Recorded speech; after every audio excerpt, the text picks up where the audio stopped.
El hecho de que la inductancia ocasione que la corriente se retrase con respecto al voltaje y la capacitancia que ocasione que la corriente se adelante con respecto al voltaje, un efecto combinado de ambos hace que se cancelen mutuamente. La reactancia total ya sabemos que está dada por XL menos XC.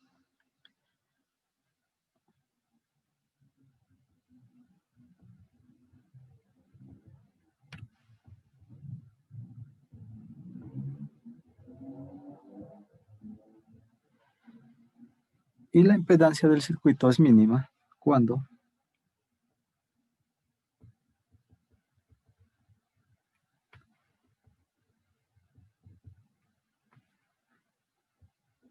XL es igual a XC. Cuando se presenta esta situación, solo la resistencia es la que se mantiene, por lo cual la corriente va a alcanzar su valor máximo. Y si consideramos que esa situación está ocurriendo, es decir, que XL es igual a XC, entonces podemos escribir que 2pi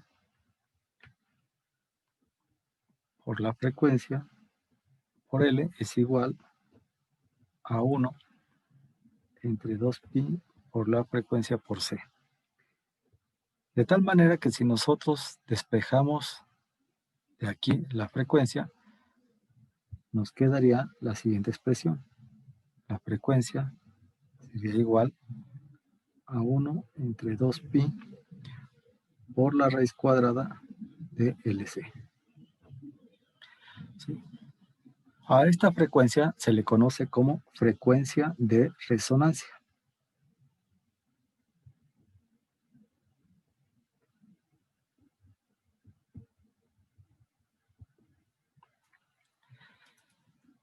Cuando el voltaje que esté aplicado a un circuito tiene esta frecuencia, ¿sí?, la corriente que fluye por el circuito va a ser máxima.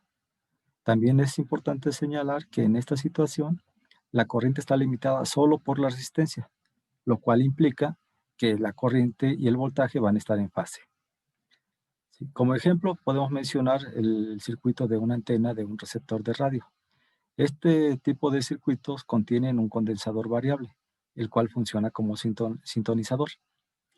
La capacitancia va modificando su valor hasta lograr que la frecuencia de resonancia sea igual a la frecuencia de una señal particular que se desea sintonizar. Cuando este llega a suceder, lo que sucede es que la corriente es máxima y el receptor va a responder a la señal que está captando.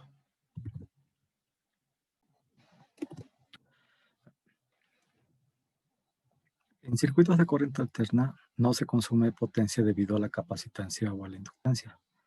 La energía simplemente se almacena en un instante y se libera en otro, lo que hace que la corriente y el voltaje estén fuera de fase. Siempre que la corriente y el voltaje estén en fase, la potencia suministrada es un máximo dado por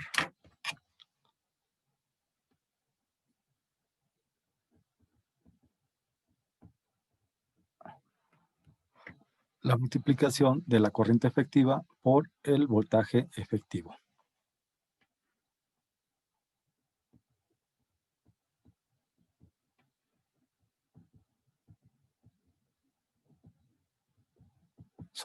Recordemos solo si la corriente y el voltaje están en fase. Esta condición se satisface cuando el circuito de corriente alterna contiene solamente resistencia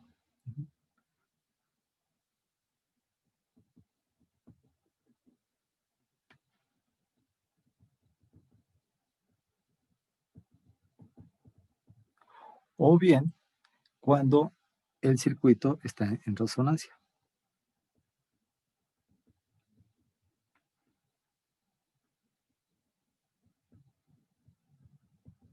Es decir,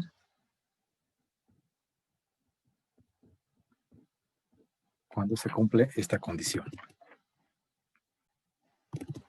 Sin embargo, en condiciones normales, un circuito de corriente alterna contiene suficiente reactancia para limitar la potencia efectiva. En dicho caso, la potencia suministrada al circuito es una función solo de la componente del voltaje que está en fase con la corriente. A partir del diagrama de fase,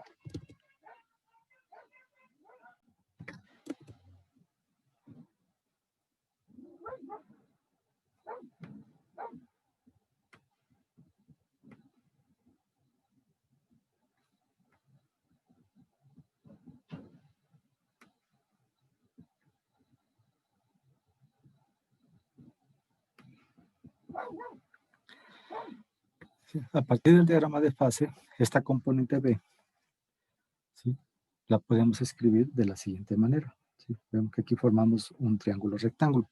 Por lo tanto, este voltaje BR lo podemos expresar por la función coseno como B coseno de phi. Por lo tanto, la potencia efectiva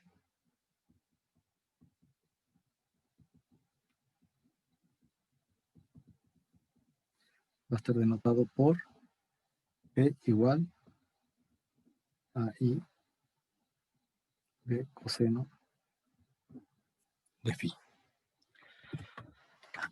A esta expresión coseno de phi es a lo que se le denomina factor de potencia del circuito.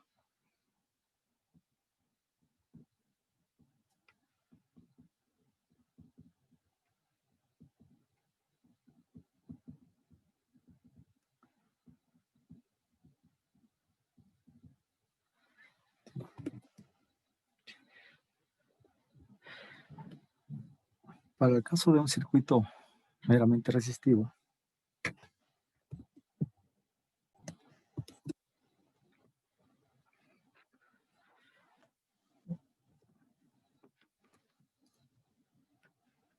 en un circuito resistivo, ¿sí?, podemos visualizar que esta componente no existiría, por lo tanto phi será igual a 0 grados. Y el factor de potencia, coseno de 0 grados, va a ser igual a 1, lo cual implica que estamos aprovechando al 100% la energía eléctrica que nos está llevando. En un circuito con reactancia pura,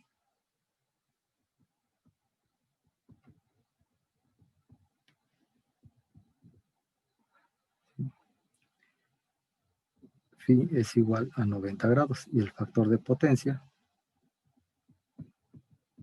sería igual a 0. El factor de potencia también lo podemos calcular con la expresión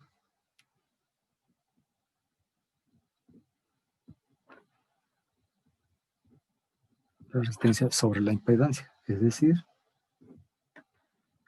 R sobre la raíz cuadrada de R cuadrada más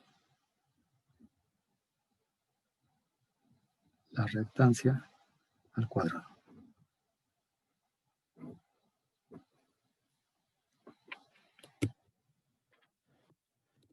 Bien, vamos a realizar el problema 32.31 del libro de Tippens, el cual dice que un circuito de corriente alterna en serie está formado por una resistencia de 100 ohms, un inductor de 0.2 henrios y un condensador de 3 microfaradios. Conectados a una fuente de corriente alterna de 110 volts a 60 Hz. 60 ciclos por segundo, ¿no?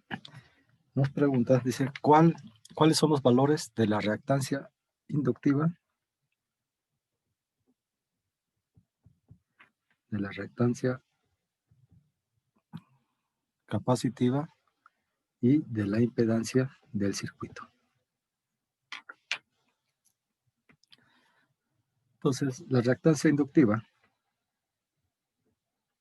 la calculamos con la fórmula 2pi F por la inductancia, es decir, 2pi por 60 Hz por 0.2 henrios. Entonces, la inductancia capacitiva es igual a 75.4 ohms.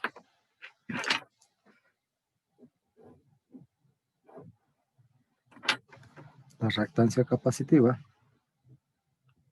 es igual a 1 entre 2pi Fc.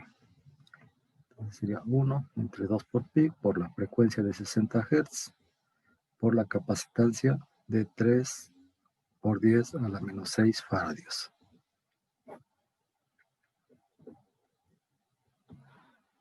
Lo cual nos da un valor de 884 ohms.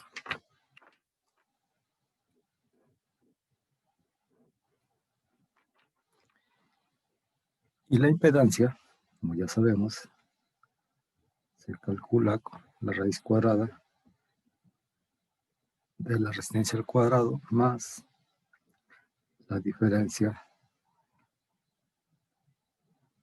de las reactancias inductivas menos la reactancia capacitiva al cuadrado. Lo cual nos da 100 ohms al cuadrado más el que vale 75.4 ohms menos XC que vale 884. Todo esto elevado al cuadrado. Por lo tanto, la impedancia es igual a 815 ohms.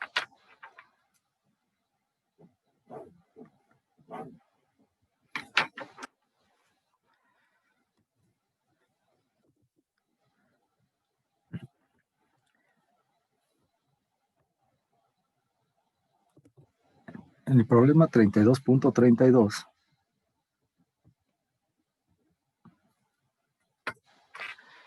nos pregunta cuál es el ángulo de fase y cuál es el factor de potencia del circuito que hicimos en el problema 32.31.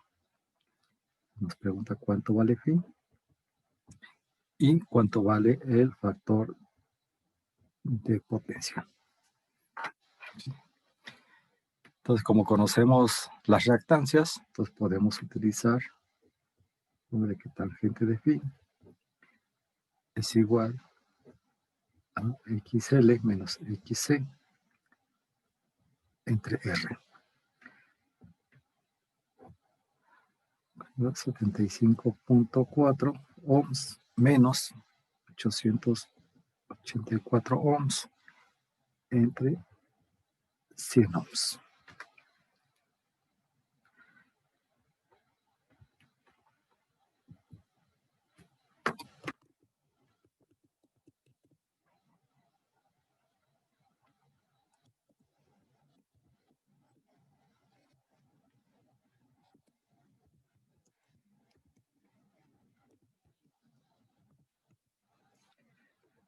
Da un valor de menos 8.086.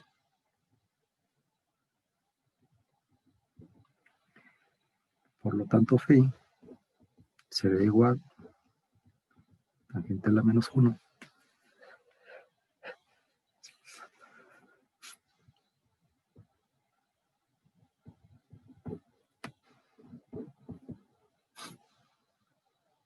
y eso nos va a dar un valor de menos 83 grados.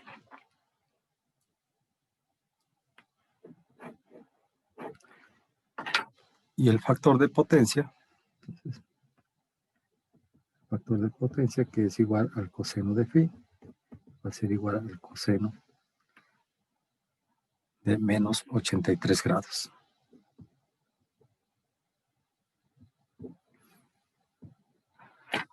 Lo cual nos va a dar 0.123. Es decir, tenemos un factor de potencia para este circuito de 12.3%.